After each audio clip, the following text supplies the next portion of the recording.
قال النبي صلى الله عليه وسلم تابعوا بين الحج والعمرة فإنهما ينفيان الفقر والذنوب كما ينفي خبث الحديد والذهب والفضة নবী বলেন হজের উমরা পাশাপাশি হজ পরস্পর হজ এবং উমরা করতে থাকো হজ উমরা তোমরা পরস্পর একের পর এক করতে থাকো এর মাধ্যমে তোমরা দরিদ্র হয়ে যাবে না তোমাদের ধন সম্পদ কমে যাবে না বরং কি হবে ফাইন্নাহুমা ইয়ানফিয়ানিল ফাকর ওয়াজ যুনুব হজ এবং উমরা এত দামি আমল ইয়ানফিয়ানিল ফাকর ওয়াজ যুনুব নবী বলেন হজ উমরা যারা করে আল্লাহ তাআলা তাদের গুনাহগুলো এবং তাদের দরিদ্রতা মুছে মিটিয়ে দেয় সুবহানাল্লাহ ফাইন্নাহুমা ইয়ানফিয়ানিল ফাকর ওয়াজ যুনুব নবী বলেন হজ এবং উমরা এই দুইটা গুনাহ এবং দরিদ্রতা মুছে দেয় মিটিয়ে দেয়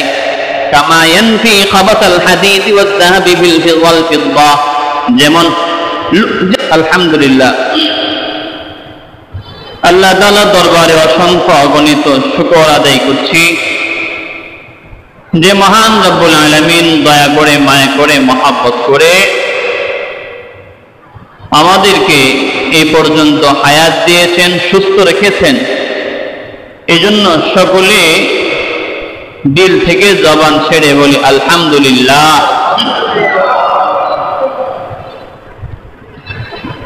বান্দা সর্বদাই যে অবস্থায় থাকুক না কেন প্রশংসা করবে কার প্রশংসা আল্লাহ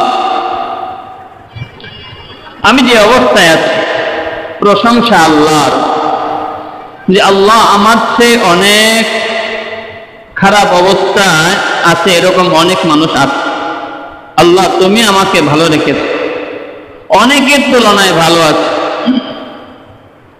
তো আলহামদুলিল্লাহ দেখতে দেখতে শাওয়াল চলে গেল এরকম জিলকাদ চলে আসলো জিলহজ চলে আসবে একের পর এক জীবন থেকে আমাদের মাসগুলো চলে যাবে এখন সময় চলতেছে হলো হজের সিজন হজের সময় শরীয়তের মধ্যে অনেক ইবাদত আছে কিছু ইবাদত এমন আছে যেগুলো শুধু শরীরের সাথে সম্পৃক্ত কিছু ইবাদত এমন আছে যেগুলো অর্থের সাথে সম্পৃক্ত কিছু ইবাদত এমন আছে যেগুলো দেহ এবং অর্থ দুটোর সাথে সম্পৃক্ত ফিকহের কিতাবাদিতে ইবাদতকে তিন ভাগে ভাগ করা হয় একটা হলো বাদানি ইবাদত অর্থাৎ শরীর দিয়ে ইবাদত দেহ ব্যবহার করতে হয় যে ইবাদতের মধ্যে যেমন আমরা নামাজ পড়ি রোজা রাখি এখানে আমাদের দেহের কষ্ট আছে দেহের সাথে সম্পৃক্ত আরেকটা ইবাদত আছে যেটা হলো মালি যে মালি ইবাদত আরেকটা ইবাদত আছে মালি ইবাদত যেমন আমরা যাকাত আদায় করি যাকাত এখানে আমরা অর্থের মাধ্যমে যাকাত ইবাদতটা আদায় করি আরেকটা ইবাদত আছে যেখানে অর্থ প্রয়োজন হয় শরীরেরও প্রয়োজন হয় সেটা হলো হজ আরো ইবাদত আছে তো হজের মধ্যে শরীর যেমন দরকার এরকম অর্থেরও দরকার অর্থ আছে সমস্যা শারীরিক সমস্যা হজে যাওয়া যাবে না শরীর সুস্থ কিন্তু অর্থ নেই হজে যাওয়া যাবে না তো যাক এই যে হজের আলোচনা আমাদের চলছে এর আগে গত সপ্তাহে হজের আলোচনা করেছিলাম তো আজকে আমরা আলোচনা করব হজের ফাজাইল নিয়ে হজের কিছু গুরুত্বপূর্ণ ফজিলত নিয়ে আমরা আলোচনা করব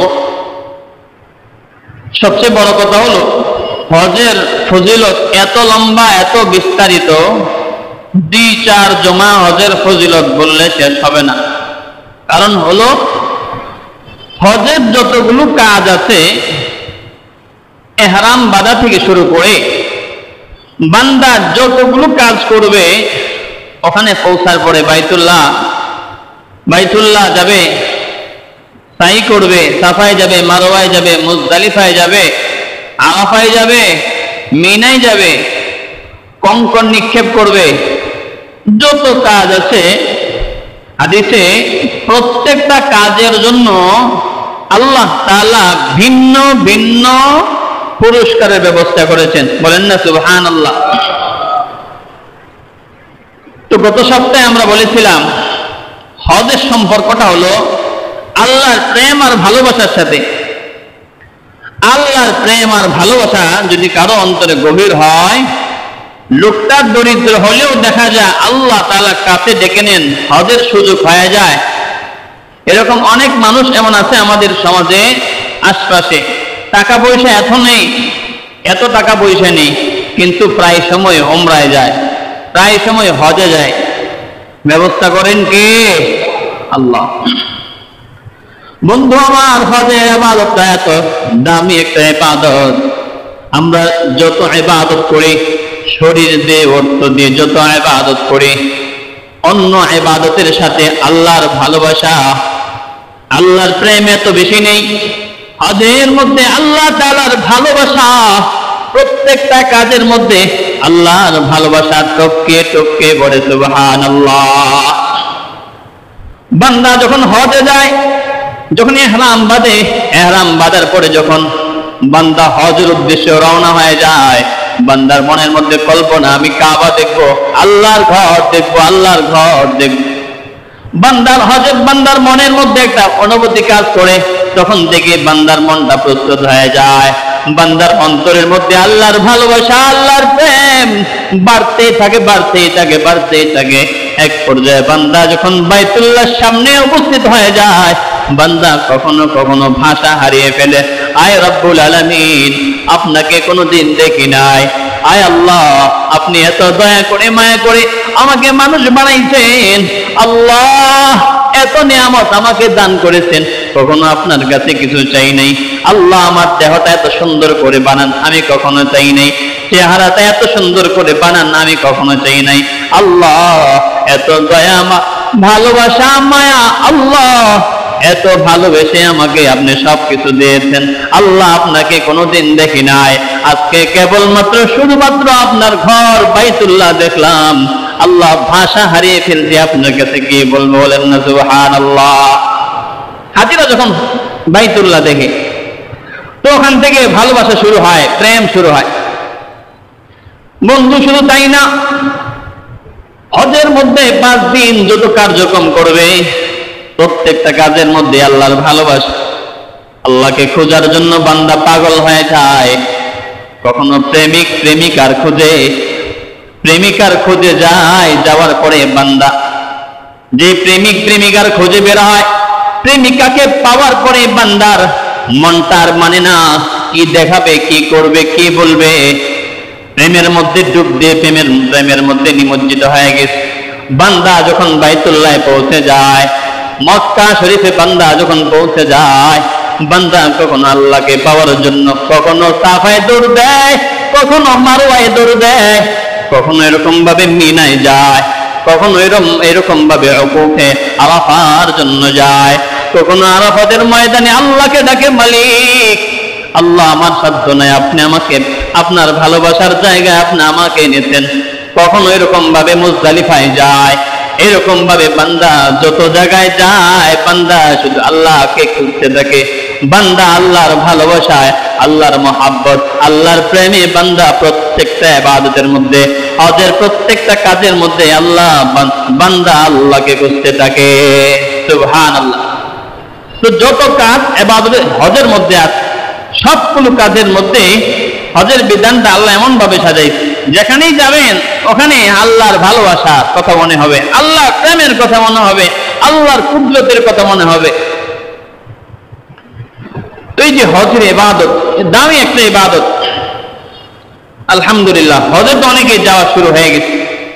তো হজের আলোচনা আমরা করতেছি 2 সপ্তাহ, হজের আলোচনা করতেছি। হজের অনেকগুলো ফজিলতের কথা, হাদিসের মধ্যে এত ফজিলতের কথা, 2-4টা ফজিলত না, অনেক ফজিলতের কথা।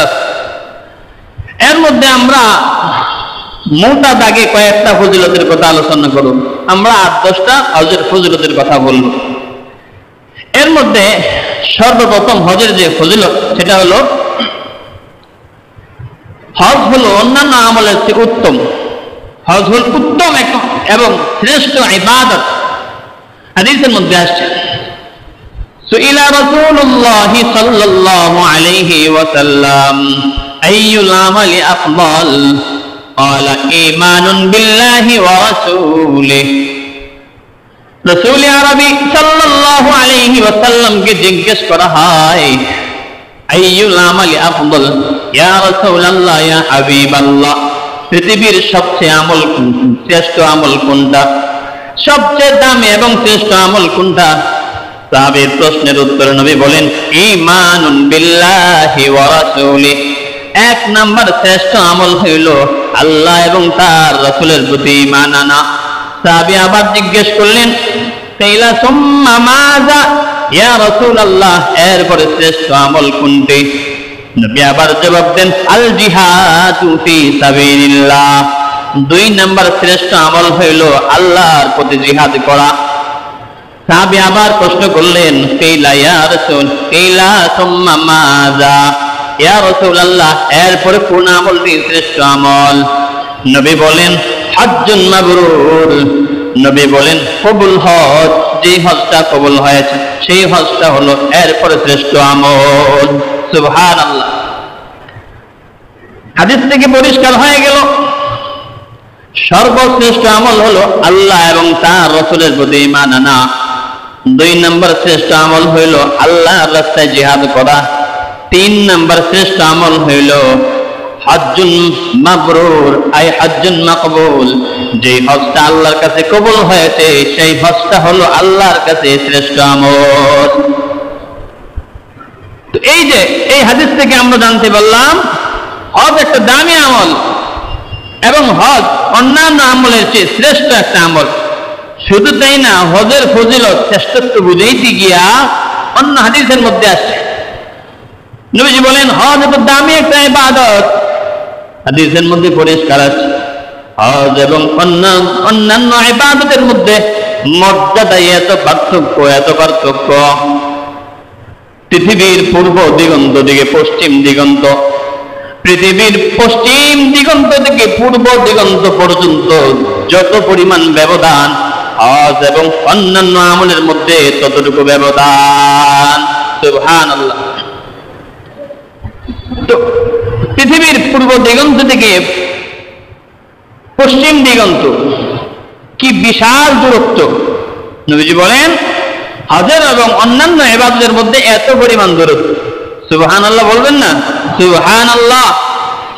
শুধু তাই না, এক নম্বর তো জানতে পারলাম হজ শ্রেষ্ঠ ইবাদত।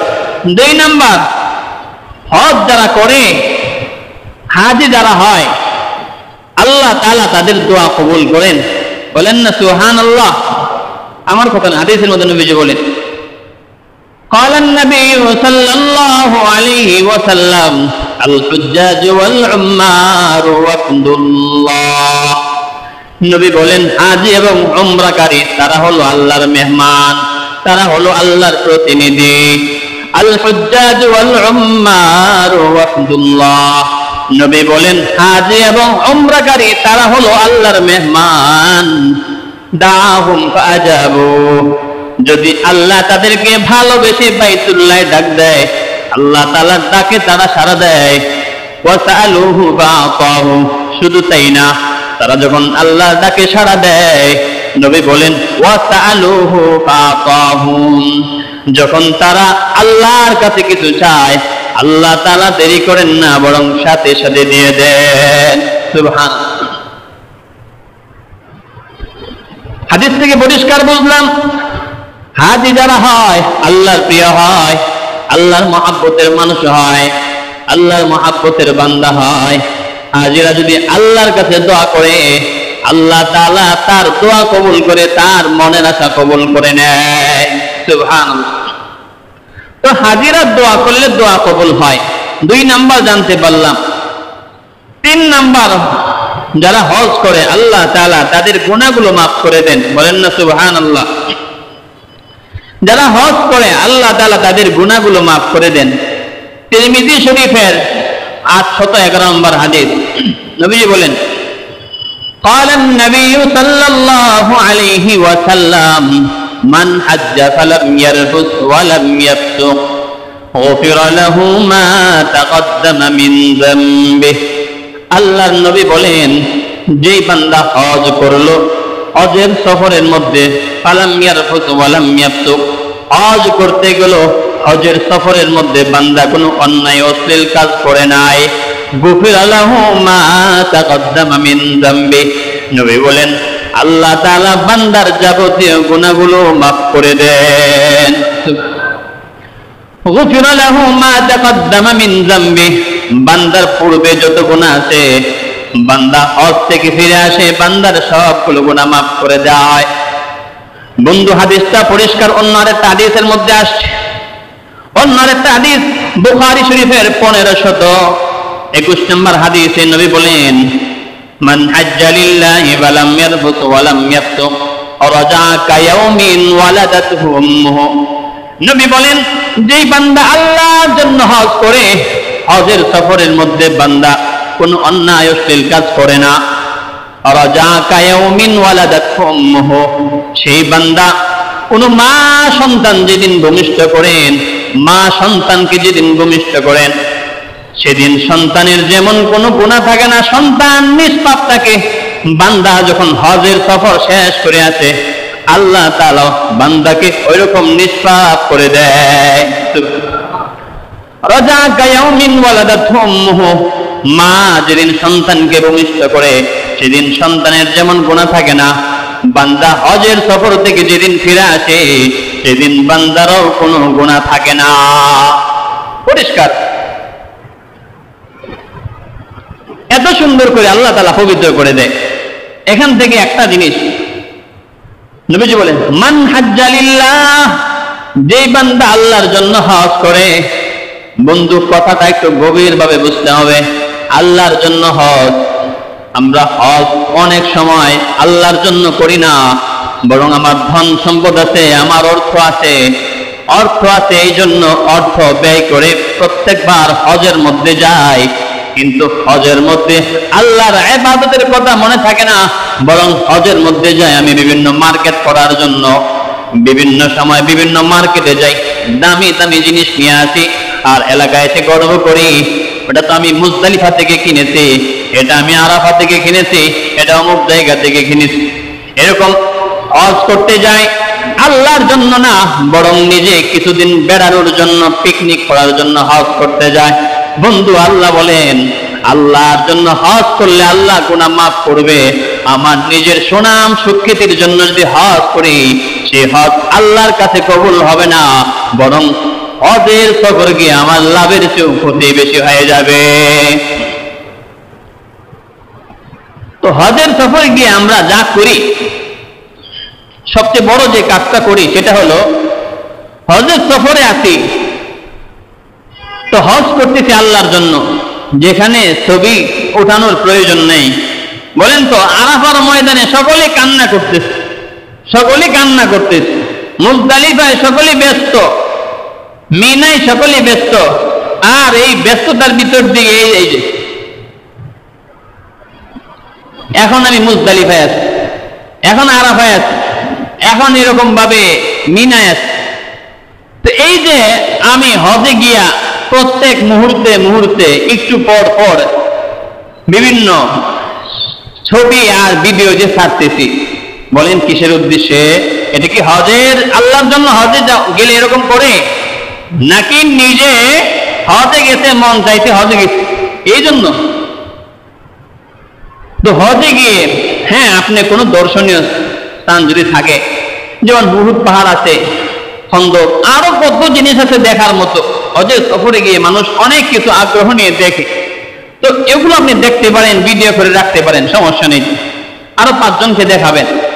কিন্তু যখন মূল ইবাদত শুরু হয়ে যায়, হজের মূল ইবাদত শুরু হয়ে যায়, যখন আপনি কঙ্কর নিক্ষেপ করবেন, এক হাতে কঙ্কর আর আরেক হাতে মোবাইল, যখন মূল ইবাদত শুরু হয়ে গেছে, হজের মূল কাজ শুরু হয়ে গেছে, তখন তো ছবি ওঠানোর কোনো প্রশ্ন হয় না। তো আল্লাহ বলেন, নবীজি বলেন, মান হাজ্জা লিল্লাহ, যে বান্দা আল্লাহর জন্য হজ করে এখান থেকে পরিষ্কার হয়ে গেল, হজ যদি করতে যায় দুনিয়ার কোনো উদ্দেশ্যে হজ করা যাবে না, বরং হজ করতে হবে একমাত্র আল্লাহর জন্য। কার জন্য? আল্লাহর জন্য হজ করতে হবে। তো অন্য ব্যক্তিগত কোনো উদ্দেশ্যে যদি হজ করি, যেমন আমার টাকা পয়সা আছে আমি হজ করতেছি, এরকম না, হজ আল্লাহর জন্য হবে। তো আল্লাহর জন্য যদি কেউ হজে যায়, ইহরাম বাঁধার পর থেকেই আল্লাহর সাথে গভীর প্রেম আর ভালোবাসা শুরু হয়ে যায়। আর যদি এমনি যায় তাহলে তো আর সেই ভালোবাসার প্রেম তৈরি হবে না। হজের মধ্যে আমরা যাই, অন্য হাদিসের মধ্যে আসে من حج قال النبي صلى الله عليه وسلم من حج البيت فقضى مناسكه وسلم المسلمون من لسانه ويده غفر له ما تقدم من ذنبه। নবী বলেন যে ব্যক্তি বাইতুল্লাহর হজ আদায় করলো وسلم المسلمون من لسانه ويده فقضى مناسكه, হজের সফরে হজ আদায় করলো, হজের যাবতীয় বিষয়গুলো সুন্দরভাবে আদায় করলো, ওয়াসালিমাল মুসলিমুনা মিন লিসানিহি ওয়া ইয়াদিহি, এবং নিজের অঙ্গ প্রত্যঙ্গ দ্বারা অন্য কোনো মুসলমান কষ্ট পাইল না, নিরাপদ থাকলো, সেই বান্দা হজ শেষ হওয়ার সাথে সাথে আল্লাহ তাআলা তার জীবনের গুনাহ মাফ করে দেন। তাহলে শুধু আমি নির্বিরোধ থাকলাম হবে না, আমার দ্বারা যেন অন্য কোনো মুসলমান কষ্ট না পায় সেটাও বুঝতে হবে, সেটাও খেয়াল রাখতে হবে। তো 3 নাম্বার আমরা যেটা আলোচনা করলাম, হজের মাধ্যমে আল্লাহ তাআলা বান্দার গুনাহগুলো মাফ করে দেন। কেমন মাফ করে দেন? যেমন সদ্য ভূমিষ্ঠ হওয়া শিশু সন্তান, তার যেমন কোনো গুনাহ নেই, আল্লাহ তাআলা হজ থেকে যখন বান্দা ফিরে আসে ঠিক ওরকম ভাবে নিষ্পাপ করে দেন। 3 নাম্বার শুনলাম যারা হজ করে হাজি তাদের গুনাহ মাফ করেন। শুধু তাই না, হাজিদেরকে আল্লাহ এত মহাব্বত করেন, এত মহাব্বত করেন, হাজিরা তাদেরকে তো মাফ করেন, ওনারা যদি কারো জন্য দোয়া করে তাদেরকেও মাফ করে দেন। বলেন সুবহানাল্লাহ। قال النبي صلى الله عليه وسلم يغفر الله للحاج ولمن استغفر له الحاج। নবী বলেন হাজিকে আল্লাহ তাআলা হাজির যাবতীয় গুনাহগুলো মাফ করে দেন। শুধু তাই না, হাজি যে বান্দাদের জন্য ক্ষমা চায় আল্লাহ সেই বান্দাদের গুনাহগুলো মাফ করে দেন। এজন্য হাজিদের কাছে দোয়া চাইতে হবে, যারা হজে যাইতেছে তাদের কাছে দোয়া চাইতে হবে, কারণ হাজিদের দোয়া আল্লাহ কবুল করেন, হাজিদের গুনাহ মাফ করেন, সাথে সাথে হাজিরা যাদের জন্য দোয়া করবে তাদের গুনাহ আল্লাহ মাফ করে দেন।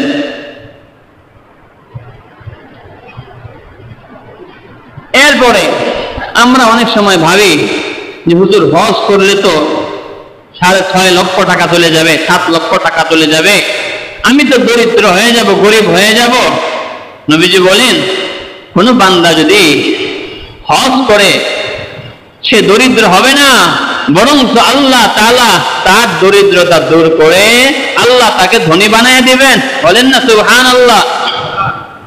নবীজি বলেন قال النبي صلى الله عليه وسلم تابعوا بين الحج والعمرة فإنهما ينفيان الفقر والذنوب كما ينفي خبث الحديد والذهب والفضة।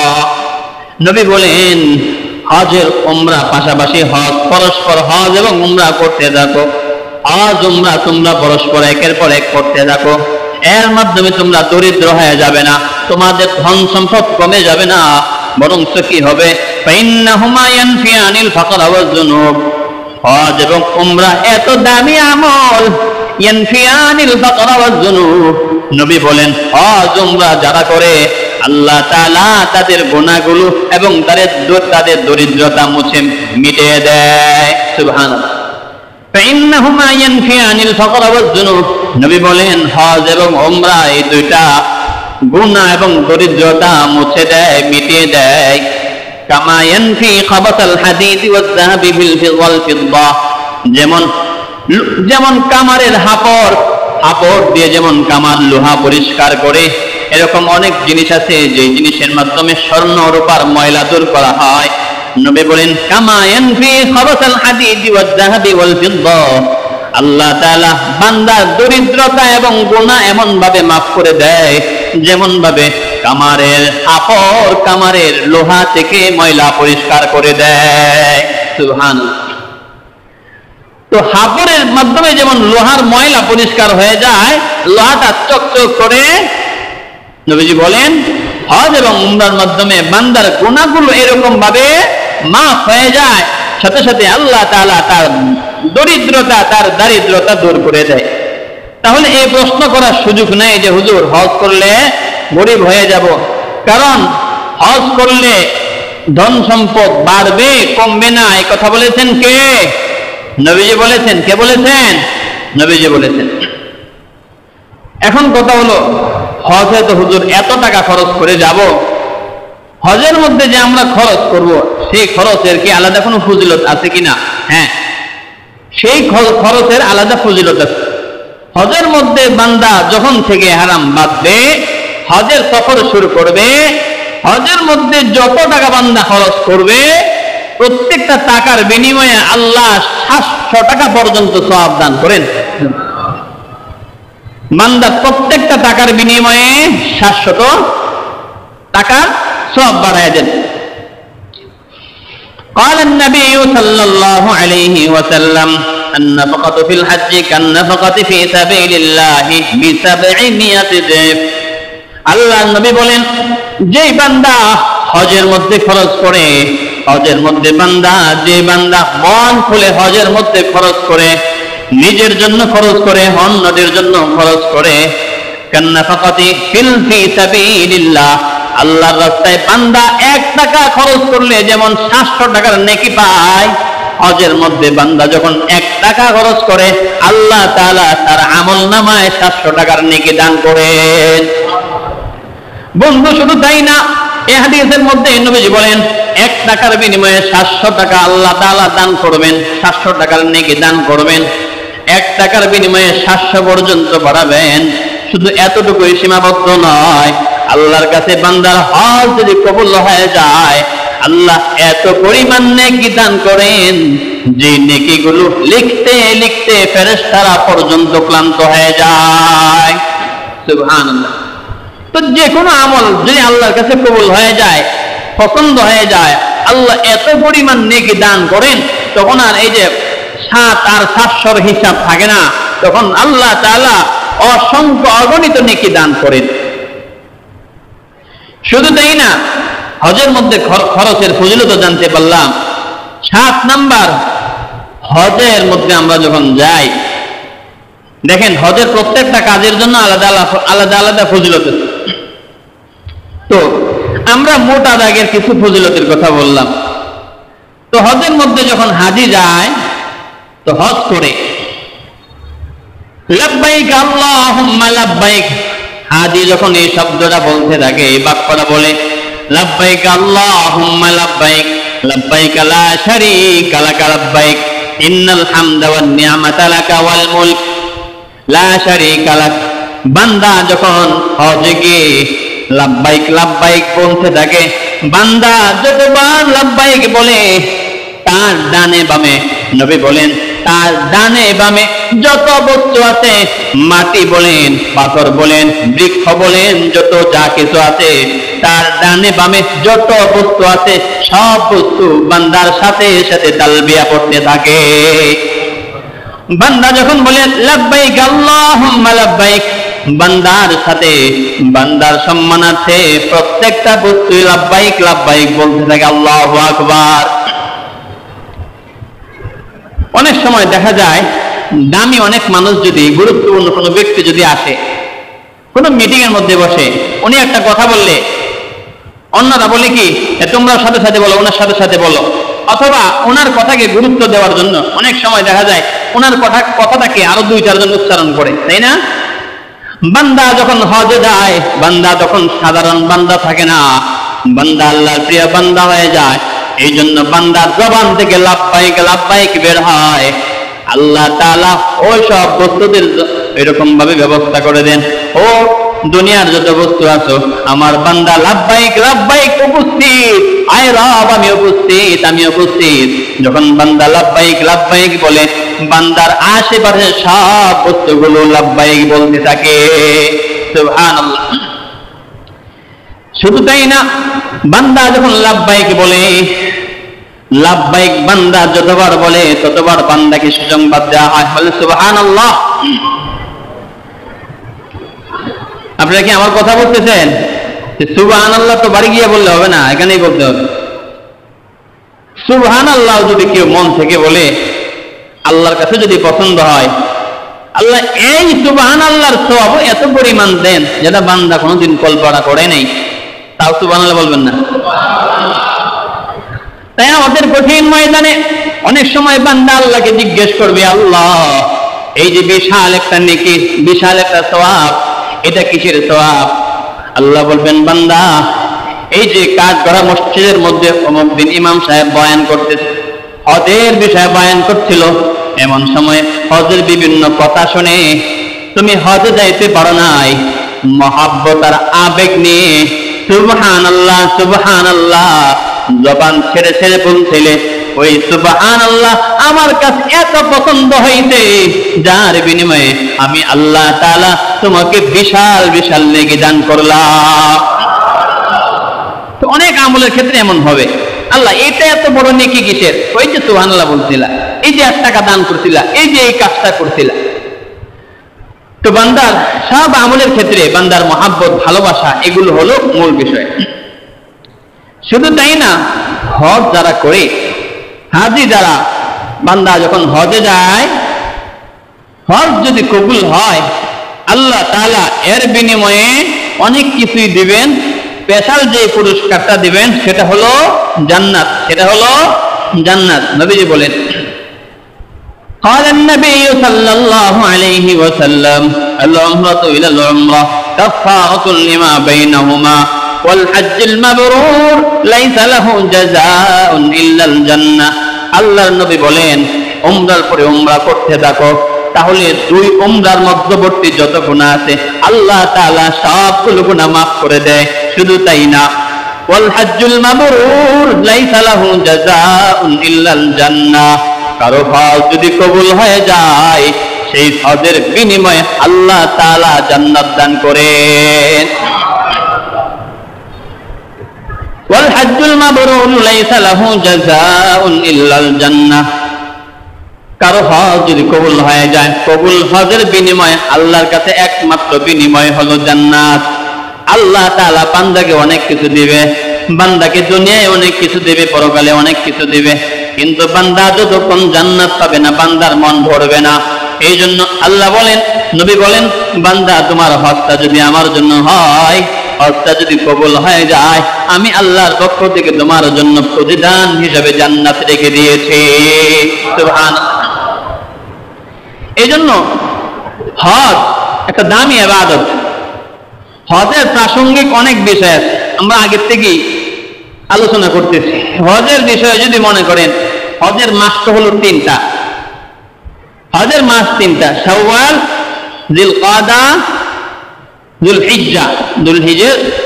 জিলহজ মাসের 10 দিন, শাওয়াল, যুলহজ, জিলহজ আর জিলকাদা আর জিলহজের 10 দিন। শাওয়াল মাস পুরাটা, জিলকাদ পুরাটা আর জিলহজের 10 দিন। অন্যান্য ইবাদতের তো এত সময় না, এই ইবাদতের এত সময় কেন? এত সময় এজন্য যে বান্দার প্রস্তুতি গ্রহণ করতে হবে। অনেক বিষয় আছে, বান্দার পরিবার পরিজন আরো কিছু আছে, বান্দার সব কিছুর মায়া ত্যাগ করে বান্দাকে মানসিকভাবে নামাজে আসবেন, জামা গায়ে দিলেন, চলে আসলেন, এখানে তেমন প্রস্তুতির কিছু নেই। কিন্তু হজে যাবেন, আবার ফিরে আসবেন কিনা এটারও নিশ্চয়তা নেই। এই জন্য আগে থেকে মানসিকভাবে প্রস্তুতি নেওয়া যাতে বান্দা যাইতে পারে। এই জন্য শরীয়তে হজের মাস হলো কয়টা? 3টা। এই 3 মাসের মধ্যেই হজের প্রস্তুতি শুরু হয়। আমরা যে হজ করি, হজের অনেকগুলো ফজিলতের কথা বললাম। এক নাম্বার, আল্লাহ তাআলা অনেকগুলো পুরস্কার আল্লাহ দিবেন। এক নাম্বার ফজিলত হলো হজ সর্বশ্রেষ্ঠ আমল। দুই নাম্বার, হাজিদের দোয়া আল্লাহ কবুল করেন। তিন নাম্বার, হাজিদের গুনাহ আল্লাহ মাফ করে দেন। চার নাম্বার, হাজিরা তাদের জন্য ক্ষমা চায়, তাদের গুনাহ আল্লাহ মাফ করে দেন। পাঁচ নাম্বার, হজের মাধ্যমে দরিদ্রতা দূর হয়ে যায়। ছয় নাম্বার, হজে যারা যায়, ছয় নাম্বার, আল্লাহ তাআলা হজের খরচের অনেক বেশি বদলা দান করেন, যেমন 1 টাকায় 700 পরিমাণ নেকি দান করেন। 7 নাম্বার, আল্লাহ তাআলা যখন বান্দা হজে যায় তালবিয়া পড়ে তার সম্মানার্থে অন্যান্য সব গোত্রগুলো তালবিয়া পড়তে থাকে, লাব্বাইক বলতে থাকে। সর্বশেষ হজ যে বান্দা করে, যদি হজ কবুল হয়ে যায় আল্লাহ তাআলা তাকে বিনিময়ে জান্নাত দান করে। এই হলো মৌলিকভাবে 8টা ফজিলতের কথা আমরা বললাম। এখানে একটা বিষয়, আজকের আলোচনা এই পর্যন্তই। তো এখানে একটা বিষয়, আমরা যে অনেক সময় সমাজে অনেক কিছু ভুল প্রচলিত আছে, যেমন মনে করেন একটা হ্যান্ডবিল ছাপবে, অথবা মাহফিলের মাইকে ঘোষণা হইল যে অমুক হাজি 1000 টাকা বা 10 বা 1 লক্ষ টাকা দান করেছে। উনি করে কি অনেক সময় যে হুজুর আমার নাম হাজি বললো, অথচ আমি হজ করলাম 10টা, আমার নাম কি হবে? বলেন না কি হবে? আলহাজ হবে। কি হওয়ার কথা? আলহাজ হওয়ার কথা। অথচ হাজি আর আলহাজ লাউ আর কুদু যেমন, হাজি আর আলহাজ একই জিনিস। আলহাজ এটা হলো আরবি শব্দ, আলহাজ এটা হলো আরবি শব্দ। এটা এক বচন। বাংলায় আমরা হাজি বলি, উর্দুতে হাজি বলি। তো আরবি শব্দটার বাংলারও আমরা কি বলি? হাজি। তো হাজি যে জিনিস, আরবিতে আলহাজ বললে একই জিনিস। এই কলম, একটা শব্দ কলম, তো কলম আমরা বাংলায় বলি। এখন যদি আরবিতে বলতে হলে তো বলতে হবে আল কলম, এটা আলিফ লাম যুক্ত হবে, আল কলম। তো বাংলায় কলম বললাম, আরবিতে আল কলম বললাম। বলেন তো কলম কি অনেকগুলো হয়ে গেছে না কলম একটাই? কলম একটাই। তো অনেক সময় আমাদের ধারণা হজ একটা করলে হাজি আর একাধিক করলে আলহাজ। বিষয়টা এমন না। যিনি এক হজ করেছেন তিনিও হাজি, যিনি একাধিক হজ করেছেন ওনাকে বলা হয় হুজ্জাজ। ওনাকে বলা হয় কি? হুজ্জাজ, মানে অনেক হজ করেছেন, হাজিগণ। আর যিনি এক হজ করেছেন তাকে তো বলা হয় হাজি। একাধিক হজ করলে একাধিক হজের অধিকারী বা অন্য কিছু বলতে পারে। আর যে জিনিসটা আমরা বলি যে আমার নামের সাথে আলহাজ লাগাইলো না, আমি তো 2টা 3টা 4টা হজ করেছি, অথচ বিষয়টা কি না? ঠিক না। আলহাজ যে জিনিস, হাজি একই জিনিস। সুতরাং আলহাজ বললে কথা বোঝাবে না যে আমি অনেকগুলো হজ করছি, বুঝতে পারছেন? যেমন অনেক শব্দ এমন আছে সমাজে, কিরামান কাতিবিন, তাই না? কিরামান এক ফেরেশতা, কাতিবিন আরেক ফেরেশতা, এরকম ধারণা আমাদের সমাজে আছে। অথচ কিরামান কাতিবিন অর্থ হলো সম্মানিত আমল লেখক ফেরেশতা, সম্মানিত আমল লেখক ফেরেশতা। এখন একটা হলো মনে করেন আমি বললাম কলিমুদ্দিন, হাজি কলিমুদ্দিন। তো হাজি এক জিনিস, কলিমুদ্দিন আরেক জিনিস, না দুইটা মিলে এক জিনিস? দুইটা মিলে একই জিনিস। তো কিরামান এক জিনিস, কাতিবিন আরেক জিনিস, বিষয়টা এমন না। বরং কিরামান কাতিবিন একই জিনিস, অর্থ হলো সম্মানিত আমল লেখক ফেরেশতা। তো কিরামান কাতিবিন মানে 2 কাঁধের 2 ফেরেশতা, এদের নাম না। বরং কিরামান কাতিবিন অর্থ হলো সম্মানিত আমল লেখক ফেরেশতা। ডান কাঁধে আছে একজন, বাম কাঁধে আছে একজন, নাম কি এটা ভিন্ন বিষয়, বুঝতে পারছেন? তো সমাজে অনেক কিছু এরকম প্রচলিত আছে। তো এই যে হজের বিধান, হজ আমরা করব, হজের অনেকগুলো ফজিলতের কথা জানলাম। হজের শিক্ষা কি? হজের অনেকগুলো শিক্ষা আছে। হজের গুরুত্বপূর্ণ একটা শিক্ষা হলো হজ পরকালের কথা স্মরণ করিয়ে দেয়। হজ পরকালের কথা স্মরণ করিয়ে দেয়। হাজি যখন বের হয় ইহরাম বেঁধে, হাজির সাথে যখন কেউ মারা যায় তখন তাকে সাদা কাফন পরানো হয়।